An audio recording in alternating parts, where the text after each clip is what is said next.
Новиот американски амбасадор во Обединетите нации, Ники Халеј, ја обвини Русија за најновите насилства во Источна Украина.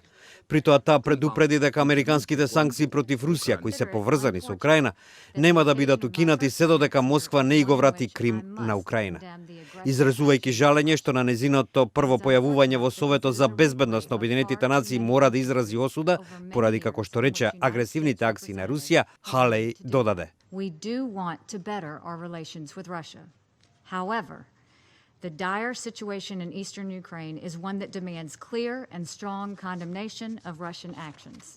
Незините забелешки дојдоа во време на растечките шпекулации за интенциите на новиот американски председател Доналд Трамп спрема Москва, кој изјави дека сака подобрување на односите меѓу двете земји. Халеј јасно стави до знаење дека тензиите околу Украина нема да завршат наскоро, при што потсети на руската анексија на полуостровот Крим пред 3 години. Eastern Ukraine, of course, is not the only part of the country suffering because of Russia's aggressive actions. The United States continues to condemn and call for an immediate end to the Russian occupation of Crimea. Таа наведе дека полуостровот е дел од Украина.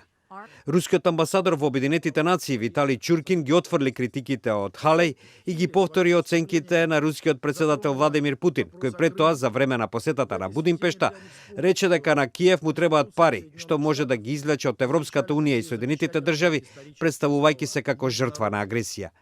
Оценката на Путин најде на коментари од американскиот сенатор Џон Маккейн, кој смета дека Русија го тестира председателот Трамп со ескалирање на насилството во Украина.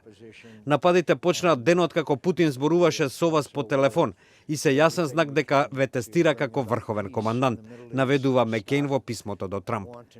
Инаку, Чуркин побара прекин на огнот и спроведување на мировниот договор од Минск, постигнат пред 2 години. Украина и Русија меѓусебно се обвинуваат за продолжувањето на борбите во изминативе денови, кои доведоа до жртви и принудија голем број луѓе да ги напуштат домовите.